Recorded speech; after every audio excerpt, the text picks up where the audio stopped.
Assalamualaikum warahmatullahi wabarakatuh. Salam sejahtera bagi kita semua. Selamat datang dan selamat bergabung di segmen Spenma Ngobrol bersama saya Mrs. Aktris. Hari ini kita kedatangan tamu yang luar biasa. Ya, jadi ikon dari SMPN 5 Gresik datang ke sini menemani saya ngobrol. Beliau adalah Kepala UPT SMPN 5 Gresik. Selamat datang Bapak Dr. Andes Muhammad Maftu MPD. Selamat datang, Miss. Ya, disapa Selamat dulu pagi. Bapak. Selamat bergabung di UPT SMP 5 Gresik. Mudah-mudahan semuanya sehat selalu. Amin, amin. Ya, bagaimana kabarnya Pak Maftu? Alhamdulillah, pagi ini kita luar biasa, sehat, dan semuanya berjalan dengan lancar sesuai dengan rencana Ya, alhamdulillah. yang sudah di planning pada tiap kegiatan-kegiatan yang ada di UPT SMP 5 Gresik ini. Barangkali ada sesuatu yang perlu ditanyakan terkait dengan PTM. Kami persilakan, Ya, Miss. sudah dibuka dulu sama Pak Oh, Maftu gitu. ternyata topiknya. Ya, jadi hari ini saya dan juga Pak Maftu akan ngobrol masalah pertemuan tatap muka di SMP Negeri 5 Gresik. Di episode sebelumnya saya sempat ngobrol dengan Bu Dini, Pak Maftu selaku Wakakurikulum ya. Sekarang saya ingin menanyakan nih Pak, memastikan kembali dari sumber yang lebih valid nih Pak. Apakah benar nanti tanggal 19 April di UPT SMN 5 Gresik ini sudah bisa melaksanakan pertemuan tatap muka? Baik, terkait dengan rencana pembelajaran tatap muka ini, memang ini kita masih menunggu dari gugus COVID. Insya Allah Senin ini baru mengadakan rapat bersama tim dari Dinas Pendidikan, Bapak Bupati, Wakil Bupati, dan gugus COVID. Nah, mudah-mudahan dari pertemuan ini setelah kita mengkaji hasil dari analisa, memang dari rumah sakit yang ada di Ibu Nusina sudah menurun, dari Semen juga sudah menurun. Insya Allah nanti kalau sudah menurun semuanya, dari zona yang kuning ini nanti akan berubah menjadi zona hijau. Dan itu adalah pertanda rencana tanggal 19 April bahwa kegiatan PTM ini akan berjalan dengan sempurna kalau kondisinya normal.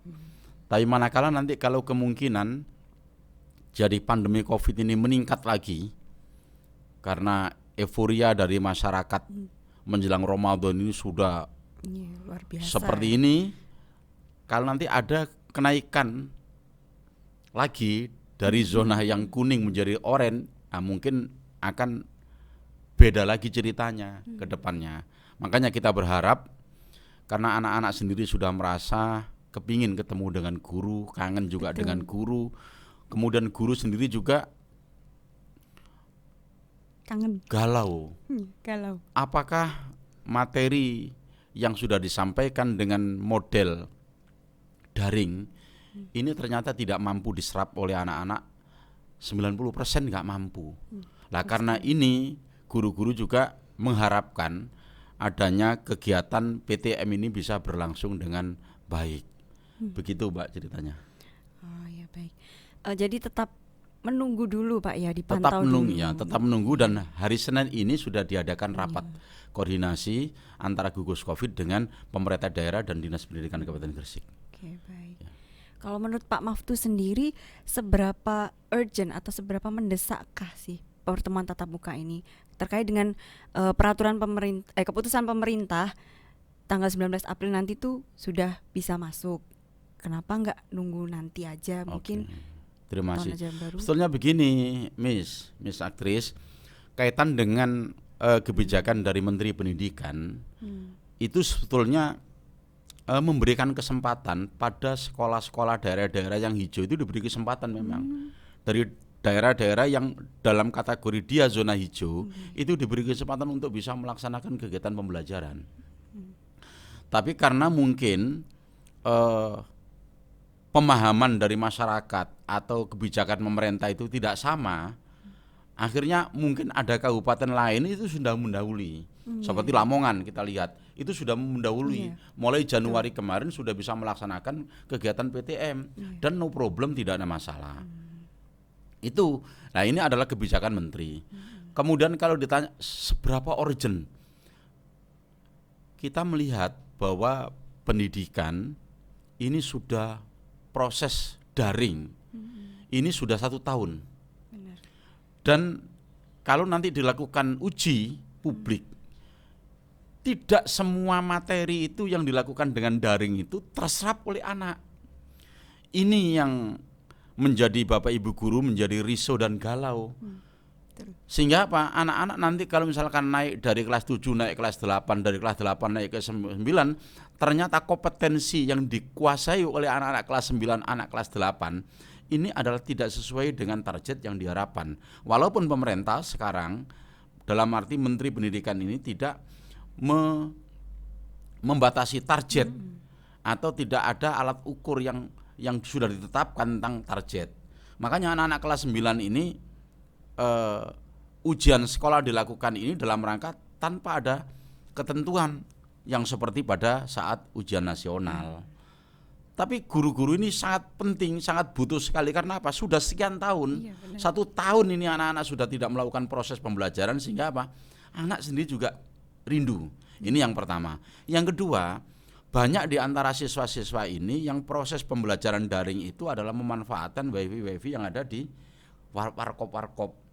Sehingga banyak di antara pendidikan karakter-karakter dari lingkungan itu yang diserap oleh anak.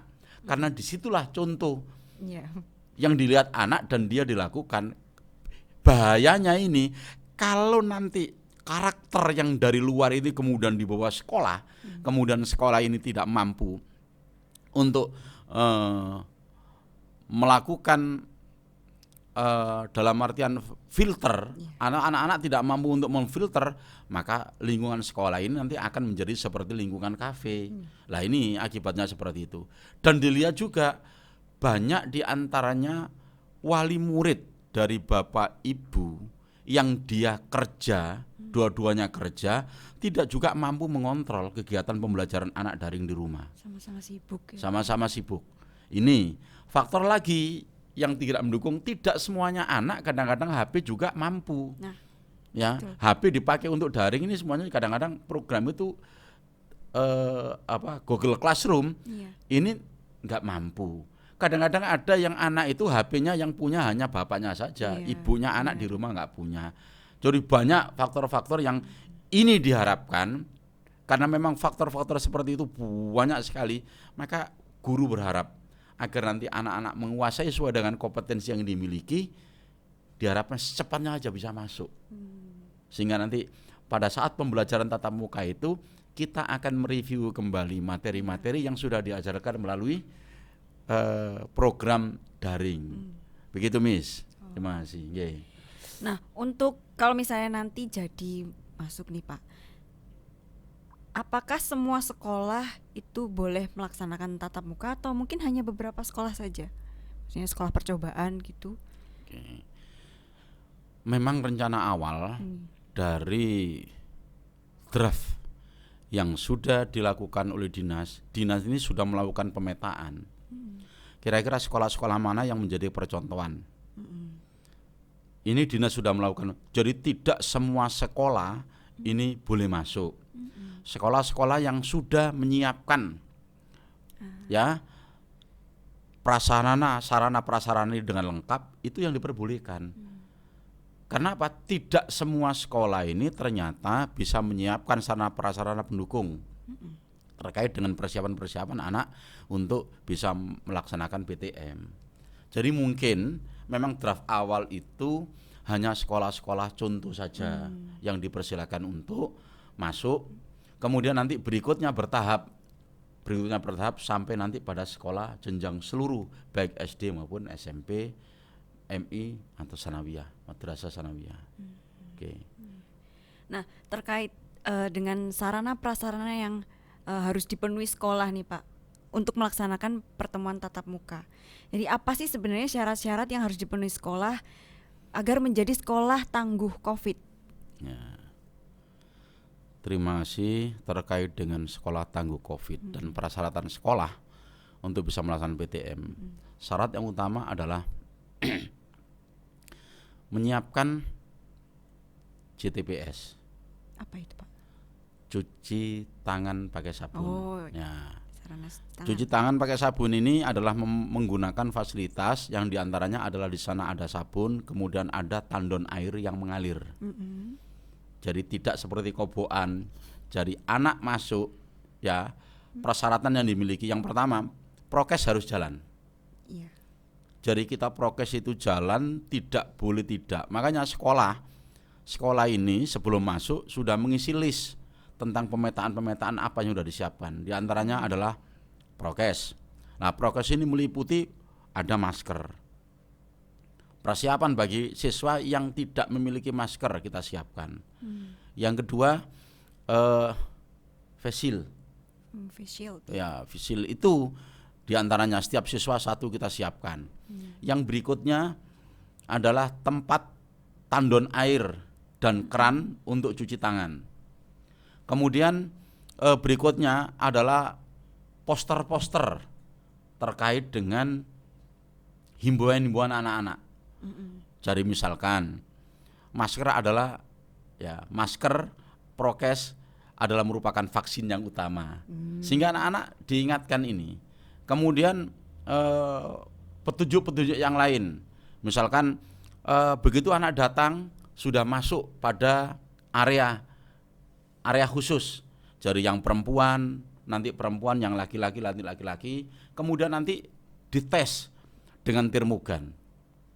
Oh ya. Nah, kemudian disiapkan ruang isolasi bagi anak-anak yang mungkin pada saat masuk kemudian diukur termogannya ini suhunya naik, katakanlah 37,5, anak dipersilakan istirahat dulu pada ruang isolasi itu, kemudian dikasih minum. Kalau nanti suhunya turun, dipersilakan. Tapi kalau nanti di sana tidak ada tanda-tanda penurunan, anak dipersilakan atau orang tua dipersilakan untuk mengambil putra kembali. Ini dalam rangka untuk antisipasi. Sehingga jalur ini kudu dipenuhi, harus dipenuhi untuk anak-anak. Tidak boleh kemudian sembarangan. Ini SDM yang disiapkan, ada tim gugus COVID di sekolah. Ini juga harus kuat.